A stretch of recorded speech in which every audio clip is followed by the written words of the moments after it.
दित्तु सौवसिद्धे ध्रुवमचलमनोवमं गतिं पत्ते गोच्छामि समयपार्णमोऽसुतकेवली गणिदं नमः समयसाराय स्वानुभूत्या चकासते चित्स्वभावाय भावाय सर्वभावान्तरचिदे देहादिक से भिन्न जो परयायों से पार ज्ञान स्वभावी आत्मा दे आनंद अपार।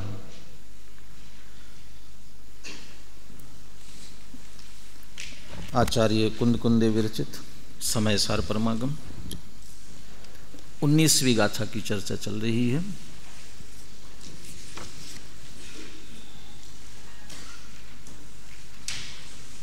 यद्यपि आत्मा स्वयं ज्ञान स्वरूप है, ज्ञान से तन्मय है, तादात्म्य है, फिर भी एक क्षण भी ज्ञान की उपासना नहीं करता।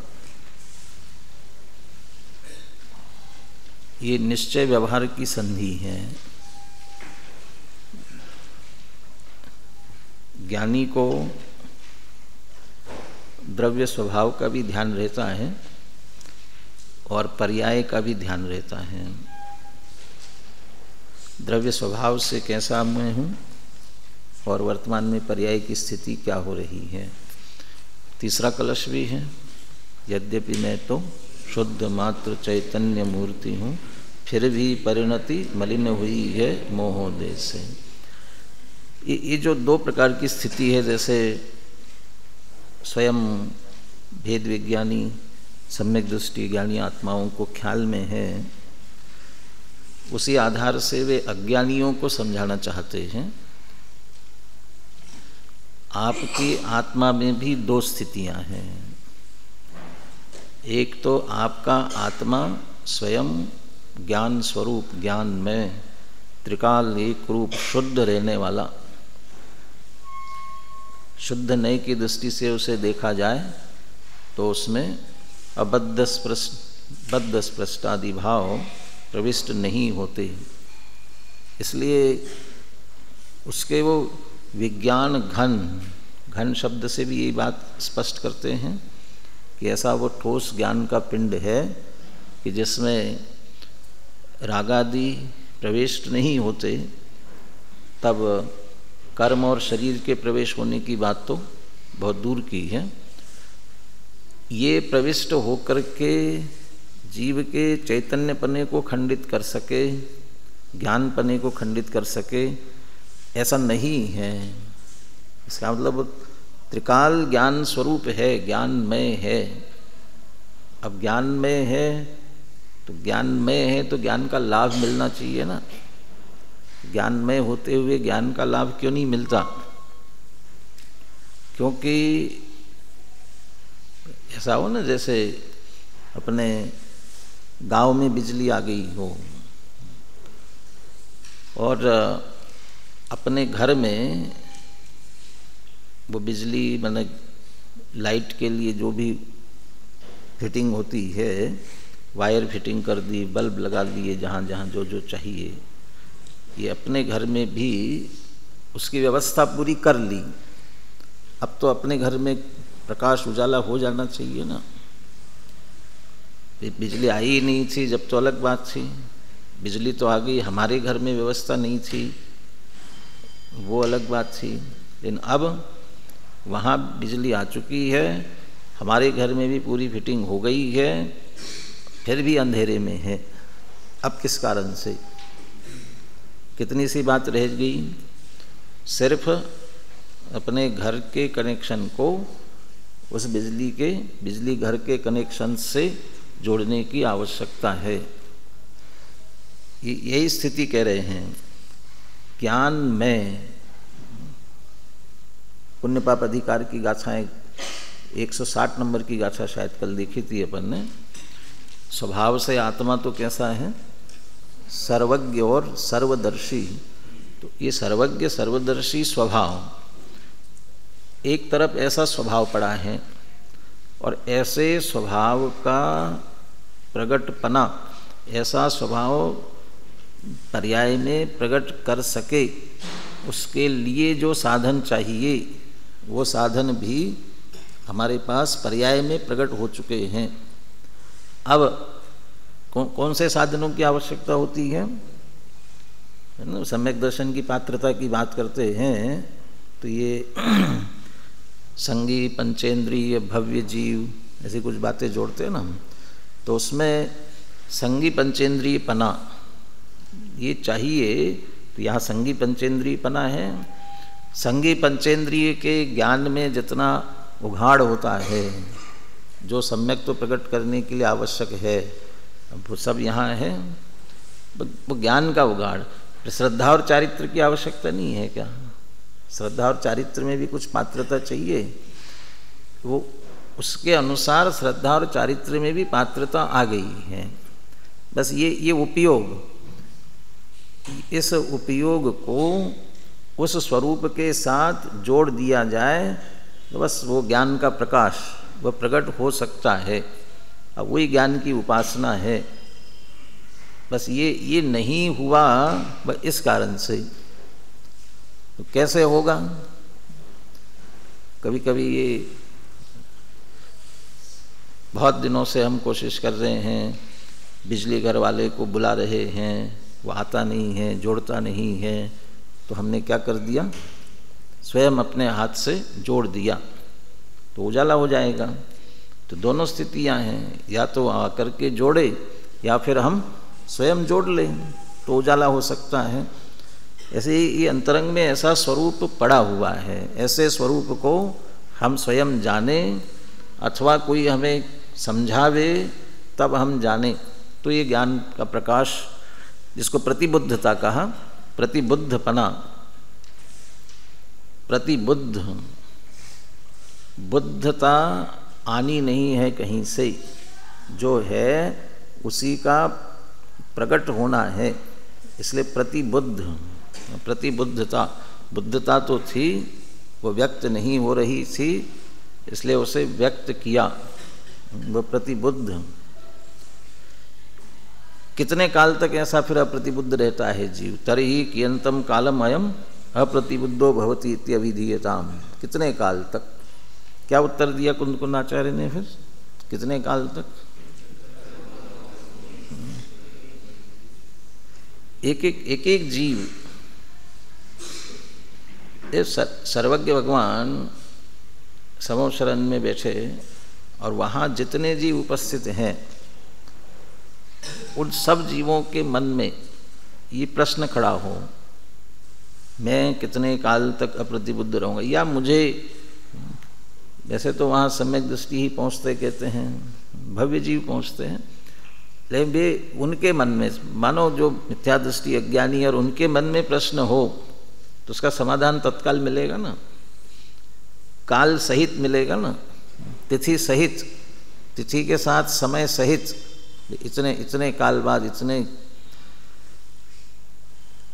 लेकिन अब सामूहिक उत्तर सब जीवों के लिए, यह माने यह आत्मा ही सामान्यवाची है, समस्त आत्माओं के संदर्भ में जितने मिथ्या दृष्टि अज्ञानी अप्रतिबुद्ध जीव है, उन सब का एक साथ उत्तर, एक प्रश्न एक साथ उत्तर, क्या उत्तर होगा उसका? पहले सबका भविष्य है ना, ये क्या, आपका भविष्य सबके अपने अपने हाथ में है, किसी दूसरे के उसमें नहीं है। सबका भविष्य सबका अपने अपने हाथ में। ऐसा कह रहे हो, अप्रतिबुद्ध रहना भी, उस काल की मर्यादा भी हरेक के अपने अपने पुरुषार्थ पर निर्धारित है।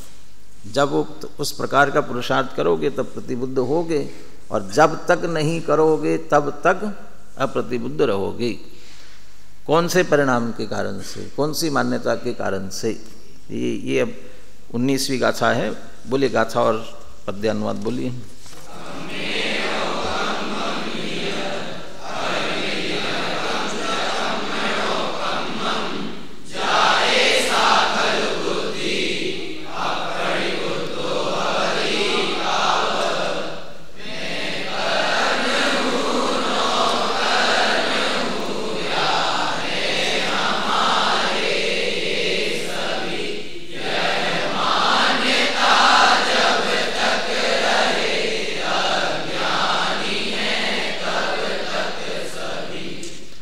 कर्म में नो कर्म में, जब तक यह मैं हूँ या मेरे हैं।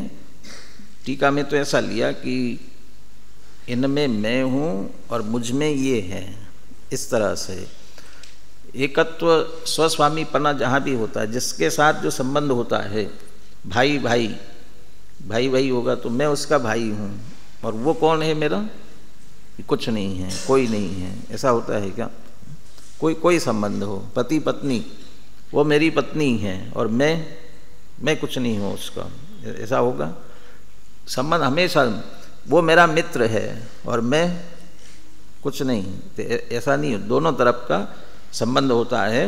इसलिए ये मैं हूँ और मैं ये हूँ, या मुझ में ये है, यदि ये मुझ में है तो मैं उनमें हूँ। वो ये तात्पर्य ये है कि दोनों की अभेदपने अनुभूति हो रही है, दोनों की एक मेक पने से अनुभूति हो रही है। क्या उदाहरण दिया था? अप्रतिबुद्ध वाला पैराग्राफ तो अपन ने पढ़ लिया था। क्या उदाहरण दिया था? घड़े का उदाहरण दिया था, और घड़े के अर्थ पर्याय व्यंजन पर्यायों को लिया था। उसके जो स्पर्श रस गंध वर्णादि रूप परिणत वे भाव, और दूसरा उसका पृथु बुद्धनो दराकार। इसको थोड़ा हिंदी में पढ़ लीजिए। पृथु बुद्धनो दराकार के शब्द माने अर्थ क्या है, भाव क्या है उसका? पृथु बुद्धनो दराकार।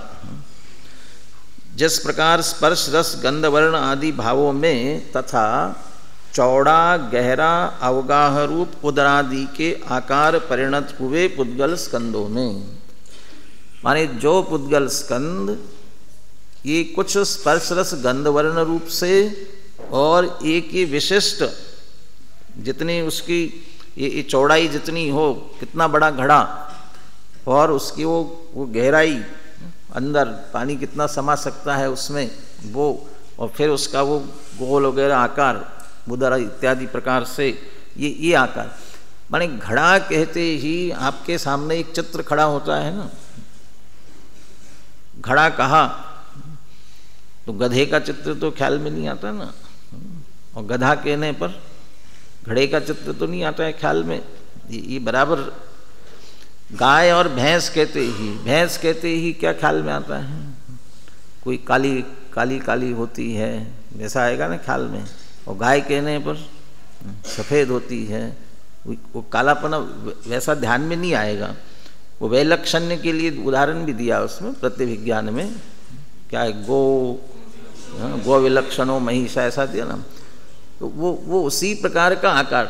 और ये इस अभी यहाँ चित्र बनावे, और चित्र बनाए तो वो बिल्कुल सिर्फ बाह्य आकार बना दे, तो आप ये गाय है कि भैंस है कैसे पहचानोगे?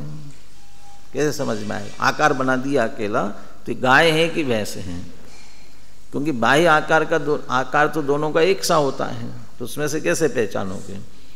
और उसमें वो सफ़ेद रंग भरा तो हाँ ये गाय है, और काला रंग भर दिया तो फिर ये भैंस है।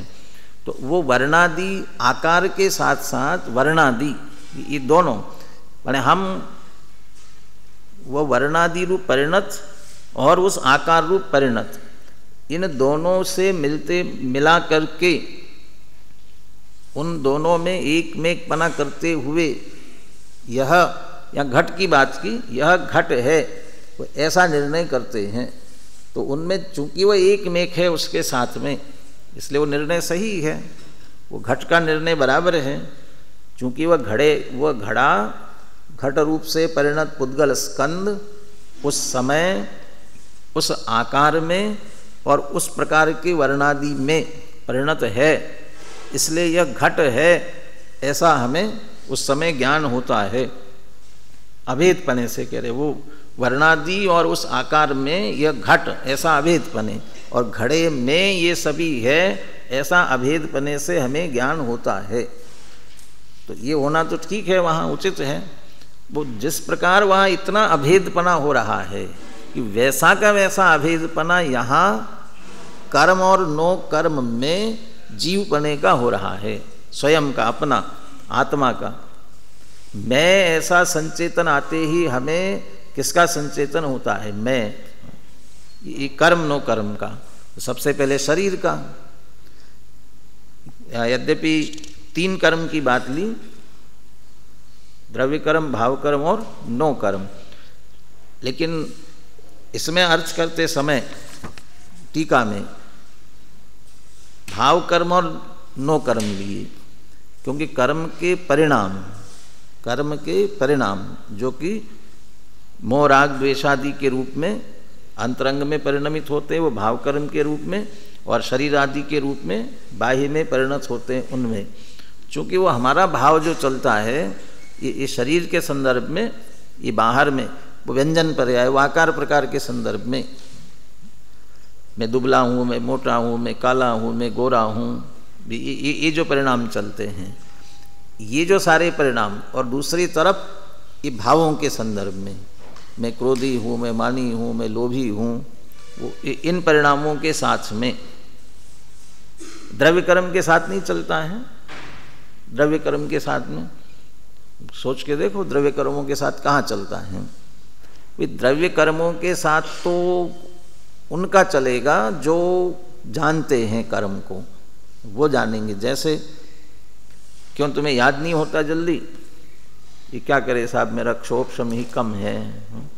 अब ये क्षोभशम कम है, ये मेरा क्षोभशम, ये जो जान रहे हो, चूंकि अभी कर्म सिद्धांत के संदर्भ में पढ़े हुए हो तो कह रहे हो, और जो नहीं जानता वो क्या कहेगा?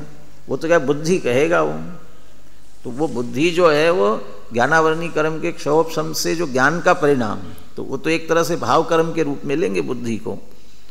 तो द्रव्य कर्म बहुत से बहुत इतना हो सकता है जिसके बहुत ज़्यादा बराबर पुण्य के उदय ठाट बाट चलता है, वो समझता है मैं पुण्यशाली हूँ, वो उदय की दृष्टि से, या मैं भाग्यशाली हूँ, इतना सोच सकता है, इतना समझ सकता है। या फिर जिसके जो भी काम हो बिगड़ते हैं, ठीक नहीं होते हैं, तो ये समझता है कि क्या करूँ, मैं तो पापी हूँ, अभागा हूँ, ऐसे दुर्भाग्य चल रहा है।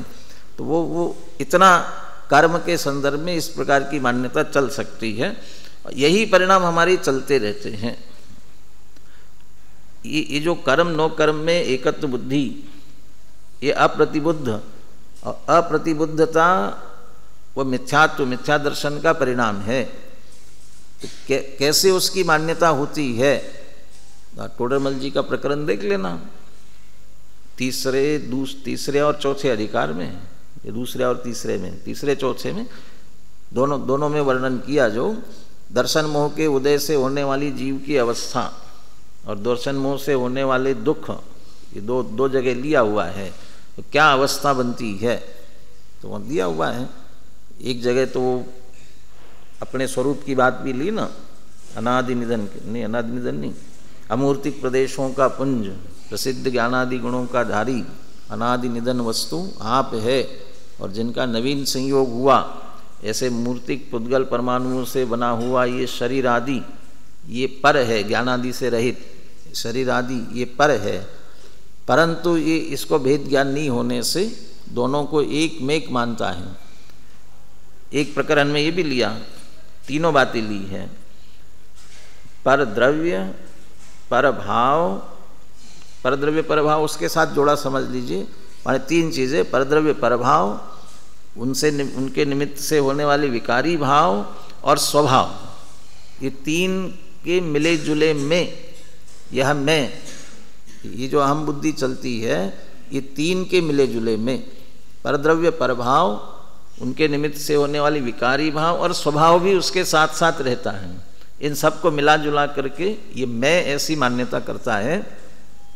उसमें से जो स्वभाव है वो तो अपना है, तो उसमें तो गलती नहीं है, इसलिए उसको यहाँ जोड़ा नहीं कि उसकी अप्रतिबुद्धता में। सिर्फ जो पर द्रव्य और उसके निमित्त से होने वाले विकारी भाव, तो पर द्रव्य नो कर्म रूप परिणमित हुआ, द्रव्य कर्म रूप परिणमित हुआ, और पर भाव या विभाव विकारी भाव जो उसके निमित्त से हुआ, मोह राग द्वेषादि परिणाम, भाव कर्म, ये मैं, ये मेरे, इस प्रकार की मान्यता जब तक रहेगी तब तक अप्रतिबुद्ध रहेगा। इन भावों के लिए एक और शब्द दिया था। कैसे भाव है ये? आत्म तिरस्कारी। आत्म तिरस्कारी यानी ये आत्मा का तिरस्कार करते हैं और हम इनका पुरस्कार करते हैं, इनको इनाम देते हैं कि आओ आ जाओ और हमारा और तिरस्कार करो। तो हमारा अपना ही तिरस्कार, दो तरह से तिरस्कार कर रहे हैं। एक तो स्वभाव को व्यक्त नहीं होने देते हैं, स्वभाव का घात कर रहे हैं, निर्मल परिणाम व्यक्त नहीं होने देते। और दूसरा, जब जब हम अपना आत्मा का चिंतन मनन करना चाहते हैं तो ये खड़े होते हैं हमारे विकल्पों में, हमारे परिणामों में, वो आत्मा को नहीं आने देते हैं। वो क्यों आते हैं? क्योंकि अनादिकाल का अभ्यास इन्हीं का, जिनका होना चाहिए निरंतर विस्मरण, उनका चल रहा है स्मरण। तो ऐसा चलेगा तो क्या आएगा स्मरण में? जिसको गुरुदेव इन शब्दों में कहते थे ना, लहसुन खाते खाते कस्तूरी की डकार नहीं आने वाली। लहसुन खाया होगा तो डकार में क्या आएगा? तो निरंतर देह की और रागादि की एकत्व बुद्धि, ये मैं, मुझ में ये, मैं इनमें, इस प्रकार का परिणाम चल रहा होगा तो भेद विज्ञान का परिणाम कैसे आएगा? तो भेद विज्ञान के परिणाम के लिए भेद विज्ञान का चिंतन चलना चाहिए ना। और भेद विज्ञान का चिंतन चलते चलते वो आत्म तिरस्कारी, वो तिरस्कार, वे तिरस्कार कर रहे हों और हम अपने स्वरूप को जानें। अब ऐसा है, हम अपने स्वरूप का पुरस्कार करें, अपने स्वरूप को पुरस्कृत करें, उसको मुख्य करें। कितने कितने दिन तक तिरस्कार करेंगे? कितने दिन तक करेंगे? जो ये जितने भी चिढ़ाते हैं ना, आपस में आपके झगड़े हो जाते हैं कभी कभी, वो चिढ़ा रहा है, वो कब तक चिढ़ाता है सामने वाला? जब तक आप चिढ़ते हो। अब वो कितना भी कहते रहे, आप नहीं चिढ़ोगे तो क्या होगा? तो कुछ भी करें और मुस्कुराते जाओ उसको देख के, और मुस्कुराते जाओ तो क्या होगा? क्या होगा? बंद कर, क्या कितने पर कितना करेगा वो? और वो आप, उसने चिढ़ाया और आप गुस्सा हुए, क्रोधित हुए, प्रतिक्रिया व्यक्त कर दी, तो क्या हो गया? आपने उसका पुरस्कार किया। वो जो चाहता था हुआ, तो और चिढ़ाता है और आपका तिरस्कार होता जाता है और उसका पुरस्कार, वो जीतता है और आप हारते जाते हो। तो आपकी जीत किस में है? हमें ऐसा लगता है उसने चिढ़ाया और उसने एक गाली दी तो हमें क्या करना चाहिए? 2 गाली देना चाहिए। वो इसमें जीत है ना, सब दुनिया तो यही समझती है इसी में जीत है। तो सचमुच जीत किस में है? वो गाली देवे और हम कुछ भी प्रभावित न हो। असली जीत किस में है? पुरुषार्थ किस में है? हमें तो पुरुषार्थ इसमें लगता है कि ईंट का जवाब पत्थर से देना चाहिए, तो पुरुषार्थ लगता है। ईंट खाने के बाद भी हमारा तो सिद्धांत है गोली का जवाब गाली से भी नहीं देना। गाली से भी, भले ही गोली खाती जाए, गाली से भी नहीं देना। तो प्रतिक्रिया करना बंद कर देंगे तो अपने आप चुप हो जाएगा। ऐसे कर्म नो कर्म ये तिरस्कार कर रहे हैं ना, तो आप इनका तिरस्कार करना शुरू कर दो। आप अपना पुरस्कार करना शुरू करो, प्रभावित नहीं हो। आत्मानुभूति से प्राप्त क्या है? अप्रभावी ऐसा शब्द है ना, क्या है उसमें? पर परिणति से अप्रभावी। तो पर परिणति से प्रभावित होते रहेंगे तब तक वे तिरस्कार करते रहेंगे। उनका लक्ष्य करेंगे तो आत्मा दृष्टि में नहीं आएगा। इस कारण से उन्हें आत्म तिरस्कारी परिणाम कहा था। अब भेद विज्ञान के लिए क्या चिंतन करना? कर्म नो कर्म के परिणामों में भेद विज्ञान के लिए क्या चिंतन करना? 62 पेज पर पहले पिछला पैराग्राफ जो पढ़ा था उसका अंतिम अंश, वस्तु अभेदेन यावंतम कालम अनुभूति तावंतम कालम आत्मा भवति अप्रतिबुद्धः।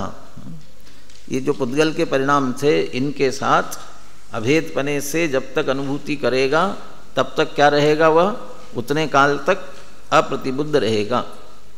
अब उतने काल तक, तो काल की मर्यादा हमें करनी है, तो क्या उपाय, प्रतिबुद्ध होगा कि नहीं होगा, कब होगा, कि यदा कदा।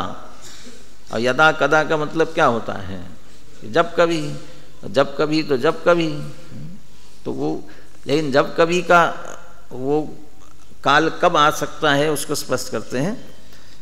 यदा कदाचित, यथा, पहले दृष्टांत है, रूपिणो दर्पणस्य स्वपर आकार अवभासिनी स्वच्छता एव वह्नेः औष्ण्यम ज्वाला च। किसी दर्पण के सामने अग्नि जल रही हो तो क्या होता है, वह अग्नि की ज्वाला वहाँ प्रतिबिंबित होती है। और कदाचित पास में जल रहा हो, अग्नि पास में जल रही हो, तो कदाचित दर्पण थोड़ा गर्म भी हो सकता है। अब ये जो दर्पण गर्म हो रहा है और उसमें जो ये उठती हुई ज्वालाएं दिख रही है, ये किसकी है, और दर्पण का क्या है। यदि दर्पण का नहीं है तो दर्पण में क्यों दिख रही है, क्योंकि वैसे तो यहाँ रूपिणो शब्द दे दिया है, यथा रूपिणो दर्पणस्य, ये रूपी दर्पण का उदाहरण बना रहे हैं। यद्यपि दर्पण रूपी है, लेकिन उसकी भी स्व पर आकार अवभासिनी स्वच्छता, उसकी वह स्वच्छता ऐसी है जो स्वयं भी प्रकाशित होता है, ये दर्पण है ऐसा ख्याल में आता है, और जो पदार्थ उसके सामने हैं वे भी उसमें अवभासिनी, उसे भी वो प्रतिबिंबित करता है, स्वयं है और दूसरे जो पदार्थ सामने वो प्रतिबिंबित होते हैं। तो इसलिए उसने वो ज्वाला को प्रतिबिंबित किया और थोड़ा बहुत गर्म भी हो गया, समझ लीजिए, उष्णता को लिया साथ में इसमें। लेकिन वास्तव में दर्पण में न तो ज्वाला प्रविष्ट हुई है न उष्णता ने प्रवेश किया है। जो कोई उष्णता और ज्वाला भले ही दर्पण में दिख रही है, लेकिन वह है किसकी, कि वह्ने है, अग्नि की है, दर्पण की नहीं है। तो दर्पण की नहीं तो दर्पण में क्यों दिख रही है, क्योंकि उसकी ऐसी स्वच्छता का स्वभाव है। और वो जो स्वच्छता स्वभाव है वो स्वच्छता ही दर्पण की है, वो दर्पण अपने आप में वो स्वच्छ ही है। अभी वहाँ सामने से वह अग्नि हट जाए तो फिर ज्वाला दिखेगी उसमें कि नहीं दिखेगी। तो कैसा दर्पण होने वाला है, रहने वाला है कि स्वच्छ रहने वाला है। स्वच्छ क्यों रहा, क्योंकि उसका वो स्वभाव है अपने आप।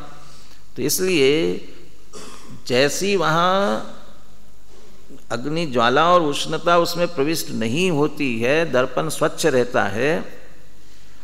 पहले दर्पण स्वच्छ था, अग्नि जलने लगी तो उसमें वह प्रतिबिंबित होने लगा, अग्नि बुझ गई तो ज्वाला दिखना उसमें बंद हो गई।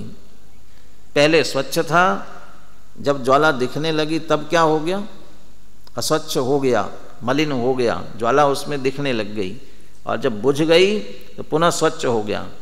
ऐसा है, या जब वह ज्वाला दिख रही थी उस समय भी वह कैसा है, स्वच्छ है। क्यों, उसका स्वभाव है। नहीं, वो स्वभाव तो ऐसा तो नहीं हो सकता। कैसे जाना कि उस समय भी स्वभाव है, तो इसलिए जाना नहीं कि वो ज्वाला उसमें झलक रही है। यदि वह झलकती नहीं तो हम कहते कि स्वच्छता नहीं है, माने वो ज्वाला का झलकना बता रहा है कि उस समय भी वह स्वच्छ है। उस दर्पण के ऊपर रंग पुता हुआ होता, मैला होता दर्पण तो प्रतिबिंबित नहीं हो सकता था।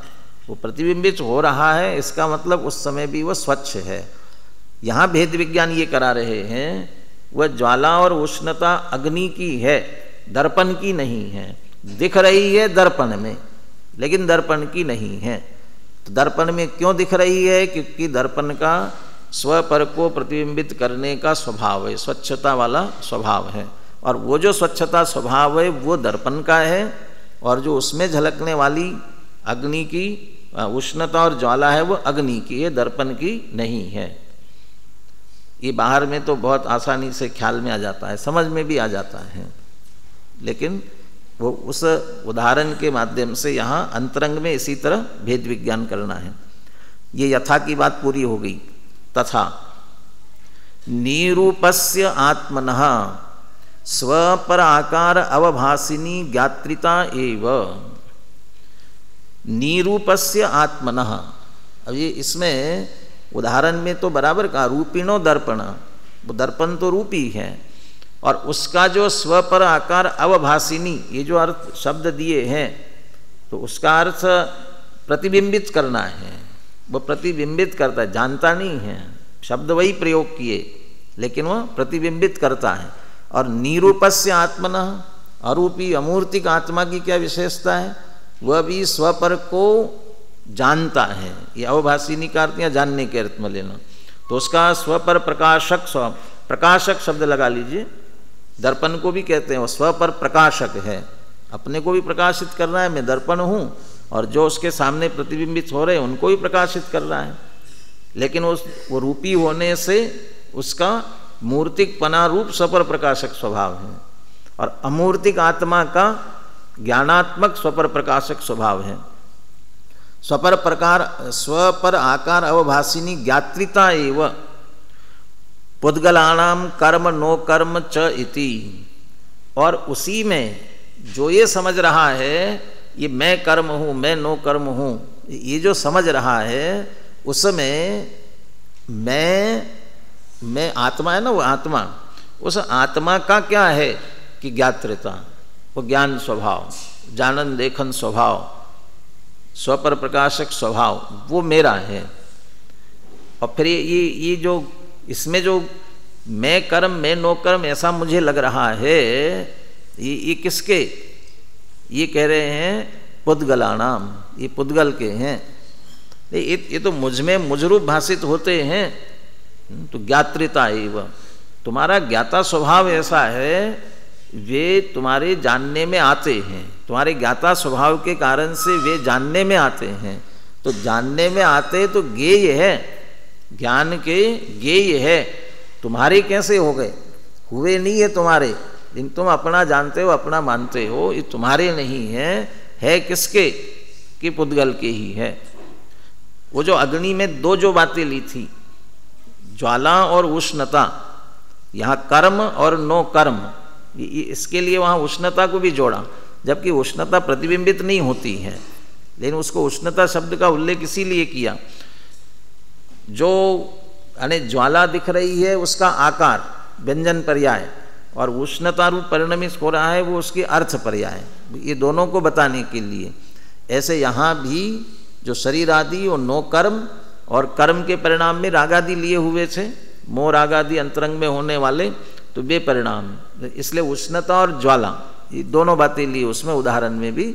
और उसी तरह यहाँ ये शरीर रूप आकार और इसमें होने वाले रागादि भाव, शरीर रूप आकार भी पुद्गल का है, मेरे ज्ञान में भाषित होता है, और रागादि भी पुद्गल के हैं, मेरे ज्ञान में भाषित होते हैं, प्रतिबिंबित होते हैं। फाइनल वालों ने कर्ता कर्म अधिकार पढ़ लिया है, सेकेंड ईयर वाले आगे पढ़ेंगे, और जिज्ञासा हो अभी तो अभी प्रकरण वहाँ देख लेना। मिथ्यात्वादि जो दो दो प्रकार के कहे हैं, जीव मिथ्यात्व और अजीव मिथ्यात्व, उसमें लिया है। तो जीव में मिथ्यात्वपना आया कहाँ से, जीव में कहाँ से, जीव मिथ्यात्व, जीव का मिथ्यात्व कहाँ से आया, जीव में वो है नहीं। पैड़ीशील सहा वो दिखा ना, प्रकृतिशील स्वभाव किसका, ये सब शब्द जो दिए हैं ये किसके हैं, ये किसके लिए प्रयुक्त किए गए हैं, कर्म के लिए। कर्म कांड की गाथा है ना, तो प्रकृतिशील स्वभाव ये सब कर्म के, ज्ञानावरण दर्शनावरण आदि। और जैसे ज्ञानावरण दर्शनावरण आदि के ऐसे मोह नहीं। अब मोह में चारित्र मोह, दर्शन मोह, दर्शन मोह में मिथ्यात्व। तो ये जो मिथ्यात्व है ये कर्म की प्रकृति है, जड़ की प्रकृति है। जब जड़ की है तो अजीव मिथ्यात्व ही हुआ ना। जीव मिथ्यात्व कहाँ से आया, जीव में कहाँ से आ गया फिर, तो उसमें आप पढ़ना बाद में जाकर के, वहाँ भी दर्पण का ही उदाहरण दिया हुआ है। जैसे दर्पण के सामने कोई मोर हो और वो मोर का प्रतिबिंब दर्पण में झलकता है, तब दर्पण उस मोर के आकार होता हुआ भासित होता है, वास्तव में नहीं होता है। वो अंदर बना हुआ दर्पण में जो मोर बन रहा है वो दर्पण का ही है, उस मोर का कुछ भी नहीं है। फिर भी वह उस मोर के रूप नहीं होता, दिखता मात्र है। तो उस मोर का प्रतिबिंब इसमें आया हुआ है। तो प्रतिबिंब किसका? के लिए मोर का, ऐसे ही कहा जाएगा। वो वैसे ही उदर दर्शन मोह का उदय आया, जिसको मिथ्यात्व कहते हैं कर्म में, और उसी समय वह ज्ञान में झलका, जानने में आया। और जब यहाँ जानने में आया तब भी अभी भाव मिथ्यात्व खड़ा नहीं हुआ है, अभी भाव मिथ्यात्व खड़ा नहीं हुआ। ज्ञान की स्वच्छता का ऐसा स्वभाव जो उसके सामने हो, उसके जानने में आवे, तो उधर दर्शन मोह में मिथ्यात्व का उदय आया, वो ज्ञान की स्वच्छता में झलकता है। अब भाव मिथ्यात्व कहाँ खड़ा हुआ? अज्ञानी जब उसमें ये मानता है मैं इसके उदय से मिथ्यात्व रूप हो गया, वो उसके कारण से, वो तो ज्ञान में झलका था, लेकिन उसके कारण से मैं मिथ्या दृष्टि हो गया। क्रोध का उदय आया, मैं क्रोधी हो गया। मान का उदय आया, मैं मानी हो गया।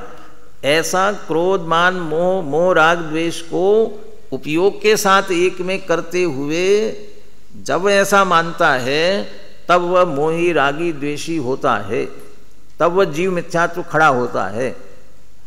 और वो वही भेद विज्ञान के लिए। और जो ज्ञानी ये जानता है मैं तो चैतन्य स्वरूप ज्ञाता मात्र हूँ, और इसमें जो ये राग आदि दिखाई दे रहे, मोह राग द्वेष, ये पुद्गल के प्रतिबिंब है, मेरे नहीं है। मुझ में कहाँ है? मेरी प्रकृति, जैसे उसकी प्रकृति कही गई मोहादि, मेरी प्रकृति तो ज्ञान दर्शन है, मेरे स्वभाव तो ज्ञान दर्शन है, मेरा शील ज्ञान दर्शन है। तो ज्ञान दर्शन स्वभाव में उनके झलकने का भी स्वभाव है, तो झलकते हैं। तो जो अभेद मानते हैं वो अप्रतिबुद्ध हो जाते हैं, उन्हें भाव मिथ्यात्व खड़ा हो जाता है। और जो भेद विज्ञान कर लेते हैं उन्हें मिथ्यात्व खड़ा नहीं होता। तो वैसे ही यहाँ कह रहे हैं जो मुझ में दिख रहे हैं ये सब कर्म नो कर्म के परिणाम, शरीर आदि और राग आदि, ये सभी पुद्गल के परिणाम हैं। मेरी ज्ञान की स्वपर प्रकाशक शक्ति के कारण ये इसमें प्रतिबिंबित हो रहे हैं। तो मेरी तो इसमें जानने की शक्ति वो मैं हूँ, और ये जो कर्म नो कर्म दिख रहे हैं वो पुद्गल के हैं, मेरे नहीं हैं। ऐसा भेद ज्ञान करे। कैसे होगा भेद ज्ञान? वह इति, देखिए आगे, स्वतः परतोवा। ये क्यों जोड़ा है स्वतः परतोवा? क्योंकि भूमिका से ही बात चल रही है, स्वयं बुद्धत्व और बोधित बुद्धत्व, उसके इसलिए स्वतः परतोवा। ऐसा वह स्वतः या पर से, पर के उपदेश से, दूसरे के समझाने पर भेद विज्ञान मूल अनुभूति, ये भेद विज्ञान मूलक, वो अगला कलश भी इसी रूप में लेने वाले हैं। भेद विज्ञान मूलाम अचलितम अनुभूतिम, ये यहाँ जो पीछे डाल दिया है गद्य में, उसे वो पद्य कलश के रूप में भी लेने वाले हैं। क्यों ये भेद किया ना, जहाँ यही मैं हूँ ऐसा मान रहा है, उसमें दो भेद डाल दिए। यही मैं हूँ ऐसे तुम जानने देखने वाले, तुम्हारी तो ज्ञातृत्व शक्ति है स्वपर प्रकाशक वाली, और वो जो ज्ञाता द्रव्य वो तुम हो। और इसमें जो ये प्रतिबिंबित हो रहे हैं कर्म नो कर्म, जिन्हें कि मैं ऐसा समझ रहे हो, वे पुद्गल के हैं। ये भेद विज्ञान। और ऐसे भेद विज्ञान है मूल जिसका, भेद विज्ञान मूलाम, ये भेद विज्ञान जिसके मूल में पड़ा हुआ है, ऐसे अनुभूति। तो जब ये ख्याल में आया कि मेरा तो ज्ञाता स्वभाव है, तो अपने को ज्ञान के साथ रखा, तो अनुभूति प्रकट हुई। और लेकिन उसके पहले क्या करना पड़ा? वो कर्म नो कर्म के साथ भेद विज्ञान करना पड़ा। तो भेद विज्ञान मूलाम, ऐसे भेद विज्ञान मूलक अनुभूति उत्पत्स्यते। उत्पत्स्यते का मतलब उत्पन्न होगी। कब होगी? जब ऐसा भेद विज्ञान करेंगे तब होगी। और तदैव प्रतिबुद्धो भविष्यति, तब क्या होगा? प्रतिबुद्ध होगा। तो कब? यदा कदाचित, जब करोगे तब।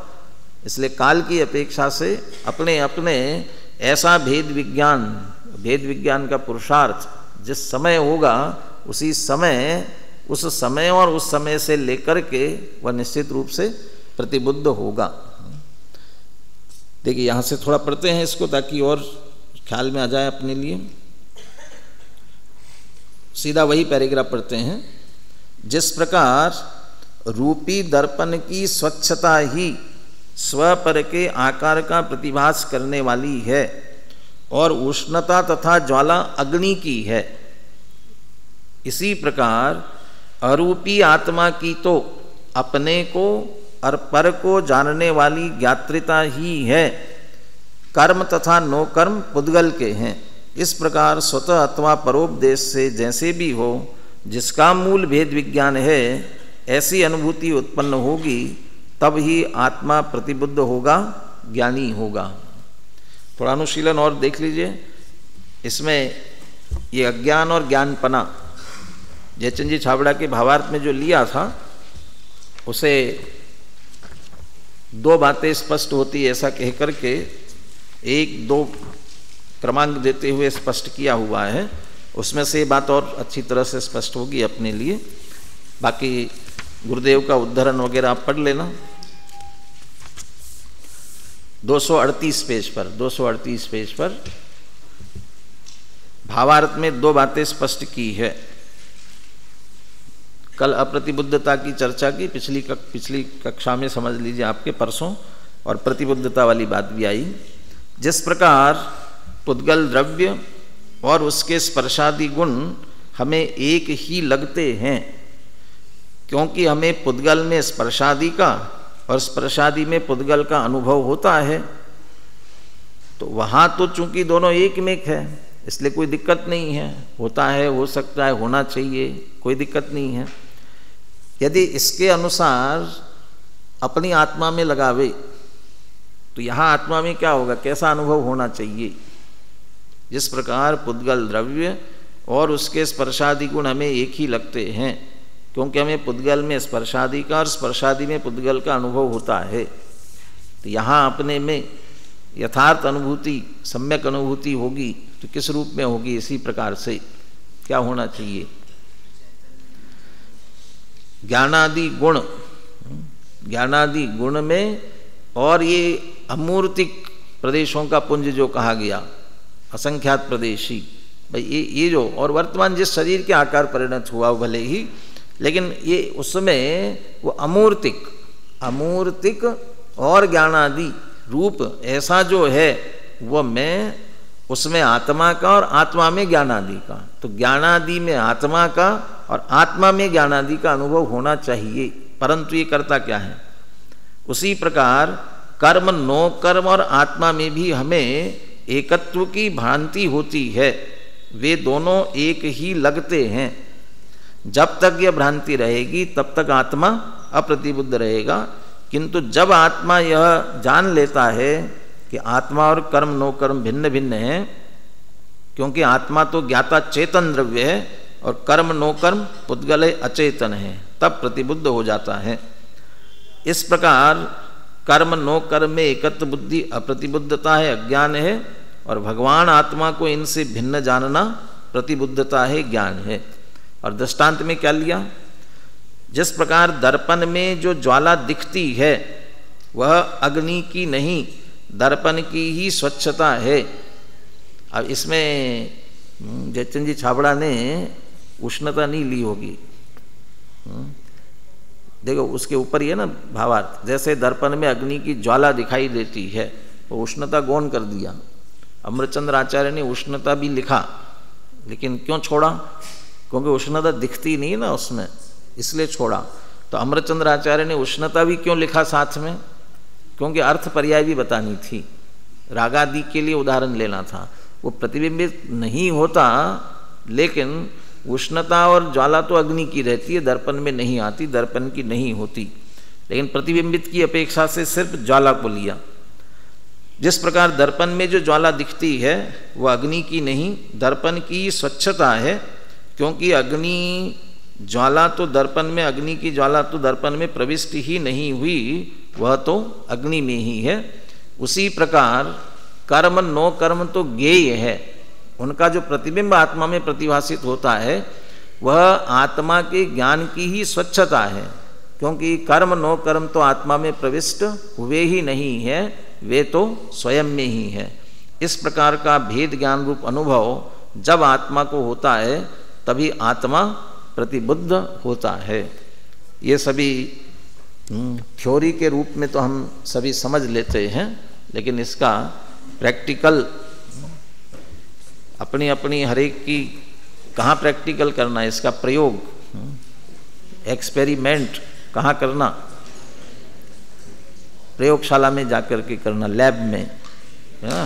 तो कौन से लैब में ले चलेंगे जहाँ आप इसका एक्सपेरिमेंट करेंगे? कहाँ लैब है? हर एक का अपना अपना लैब है, तो सबको अपने अपने लैब में इसको टेस्ट करना है, एक्सपेरिमेंट करना है। जो एक्सपेरिमेंट करेगा, देखो बाहर के जो एक्सपेरिमेंट करते हैं ना, खोज जो कर लेते हैं, उसका लाभ तो सबको मिल जाता है। कोई भी ये क्या ये बल्ब ट्यूबलाइट किसने बनाया था? हाँ, एडिसन ने। अब उसने बनाया, खोज किया, हम सब लाभ उठा रहे हैं। लेकिन भेद विज्ञान से जो अपने अंदर में प्रयोग करके निर्णय करेंगे, वो दूसरे ने किया तो उसका लाभ आपको नहीं। हाँ, इतना लाभ मिल सकता है कि कैसे हो सकता है ये बता सकते हैं, लेकिन अपना अपना करेंगे तो अपने को उसका लाभ मिल सकेगा। ऐसा भेद विज्ञान करके हम प्रतिबुद्ध बने इसी मंगल भावना के साथ।